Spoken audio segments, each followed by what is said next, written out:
So I came across a news article a little bit ago that shows just how crazy this world has gotten and why this time that we're living in deserves to go down in history as the age of insanity. So now if you're new to the channel, hit that sub button and let's get right into it. Meme team, are you guys ready? Then let's go!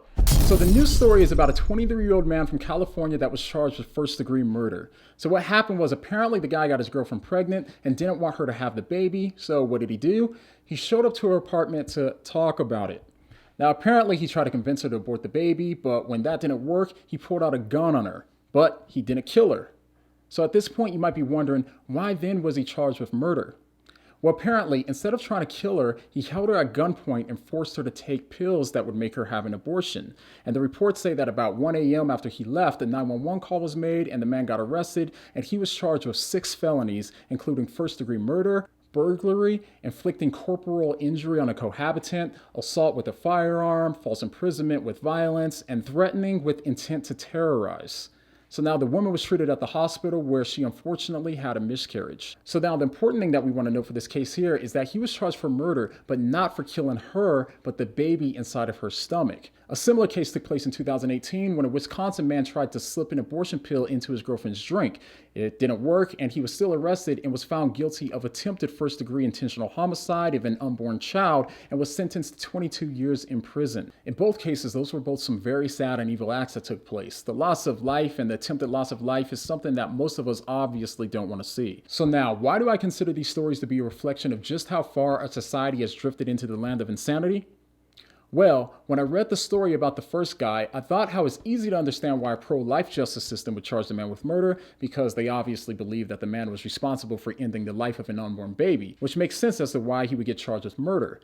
But what I can't seem to understand is why a pro-choice justice system would charge him with first-degree murder instead of just an assault charge. Now I say this because two of the leading arguments today for why it's okay to kill an unborn baby is that A, you shouldn't be able to tell the woman what to do with her body, and B, it's not really a baby, it's just a clump of cells and tissue. So how would those lines of reasoning play out in this case?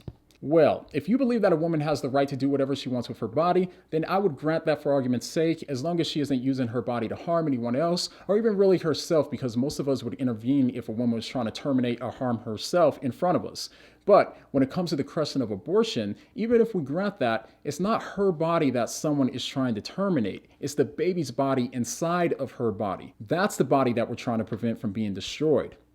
But in response to this objection, most pro-choice advocates would simply deny that the baby in her belly is even a baby in the first place. They would say that it's really just a clump of cells or tissue and that it's not another human body growing inside of her. Well, if that's your view, then it seems to me that you should have a serious issue with the courts charging the man with murder for what he did. I'll ask again, why shouldn't the man be charged with something like assault rather than murder? When according to your view, it's only her body that was affected and no one else even died. Wouldn't you agree that if someone didn't kill another person, they shouldn't be charged with murder? Wouldn't it be a serious case of injustice if a person was charged with murder even though no one died, according to your view? And what about the man that's serving 22 years for attempting to kill a blob of tissues, according to your view? Where's the outrage about that social injustice? What I find even more confusing is why those in and outside of the courts who agree that the guy should be charged with murder of a baby also are in favor of a woman having the right to kill the baby. And keep in mind, when I say baby, I'm just using the same language that the courts used here. They considered it a baby when they charged him with making her take pills to kill it, but they don't call it a baby if the woman willfully takes the pills to kill it. Think about the logic being used here. If there are two women in the exact same stage of pregnancy, but one is forced to take the pill and terminate the baby, and the other freely chooses to take the same pills, what makes one killing and the other not killing? According to the current time in this strange world that we live in, the only thing that makes it a baby in one case and only a clump of cells in the other is if the woman wants to keep it or not. If she wants to keep it, it's magically a baby. And if she doesn't want to keep it, then it's only a clump of cells. It's completely dependent on her desires and her feelings. But her desires and feelings towards wanting the baby or not obviously is a ridiculous standard in determining if it's a human life or not. At least that's how I see it. So what are your all-around thoughts on this? Do you think that the courts and the pro-choice advocates who support the court's decision to charge this man with murder are being consistent or not? Leave your thoughts down below, but the next time that someone tells you that they think that a fetus is either a baby or a clump of cells solely based off of if the woman wants it or not, what are you gonna say? What do you mean?